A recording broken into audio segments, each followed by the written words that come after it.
Tingnan natin kung mahulaan nyo to, ha? Go. Go! Yes. Anong planeta mo pala na baon? Yes, wala ang time classmate, Ako ba magbibigay ng blind item? Parang Yes, ikaw, go. no? Ako. Yun. Ito mga... Ako pala yun. Kaya pa ang blind item ko. I-RT mo kaya, friend, yung actress na pumunta sa bahay. Ang actress. Hindi, ibang blind item. Ayan na, friend, di ba? Ayan, ito pa. Isang actress na lasing. Nagsisigaw sa labas ng bahay ng young actor! Sigaw. Sobrang in love ito sa aktor. Pinatulog ng magulang ito sa bahay nila hanggang may masbasan. Babaero ang young actor na ito, mga friendship ha. Nakawan na din ang isang actress sa social media. Influencer, isang social media. Something to that Ano yun ang effect. Nag-something to that effect sila. Alam nyo na ang ginawa. Diba? Okay. One night stand. One night only. One Ganon? night only. Sumasayaw sa'yo ng one night only? Sabi sa kanya, ipapakilala kita dyan.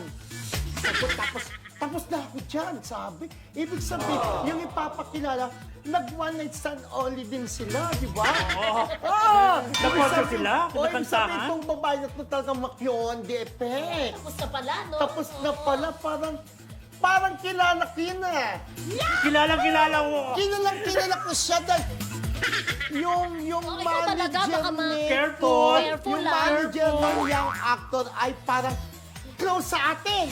Oh. Yung ba yun? Yung, kita yun, yung parang blind item, pero ako nag-blind item, pero hindi yung galing sa akin. Pero alam ko, ayan mga presa, kung Clue. sino ang actress na aking blind item, wala nyo po. Yan ang assignment yung lahat, di ba? Wala. Ang clue, etong babaeng to, ako na ba magkuklo? Oo. Etong babaeng kung ingat-ingat, itong babaeng to ay flawless. Ang dami naman flawless sa showbiz. Kung ibibigay ko na lahat ng clue para mahulaan nila. Flawless at maganda. Lahat naman maganda. Meron din pangit ha. Sino-sino? Dahil Name sa bawal. Kasi sabi nga ng Diyos, nilikha tayo ng Diyos na kawangis niya. Ibig sabihin lahat tayo maganda. Wala pa ng Go, pangit. go, Sorry, iba. sorry. Ito po ay flawless, maputi. Flawless, maputi. Siyempre, flawless, makinis. At saka maganda. Ang Active siya lalaki ngayon? naman blind item, ang lalaki naman nakatsurbahan niya ay nagbibida na sa isang serye. Oo, sa isang network. Sa isang malaking network. Ay, At talibog. kaibigan dahil ng kanyang managerial effect. At alam mo, friendship, itong actor na to, babaero talaga siya nung araw. Nung wala siyang girlfriend, parang tikim dito, tikim Correct. doon, why not stand dito, why not stand doon, ganon. Alam mo, Pero nung magka-girlfriend ito siya, tumino daw. Sabi nga niya, itong girlfriend ko, parang ito na yung talagang panghuli ko ng girlfriend. Pero dagdagan natin itong Kael Pedyo.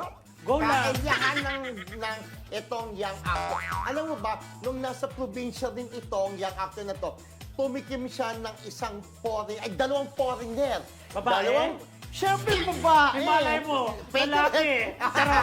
Dalawang foreigner. Sabay. Sabay niyang chinorma.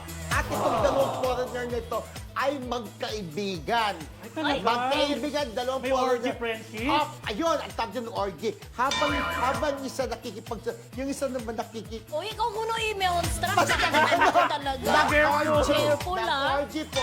Itong dalawang foreigner na pilit na foreigner at itong isang young actor na gwapo. Mahilig. Friend, may Mahilig nag-text, talaga. pinapatawag ka ng guidance counselor. Ay, oo nga, sabi. Bawal daw yan sa Bawal. Marisol Academy. Yung guidance counselor, parang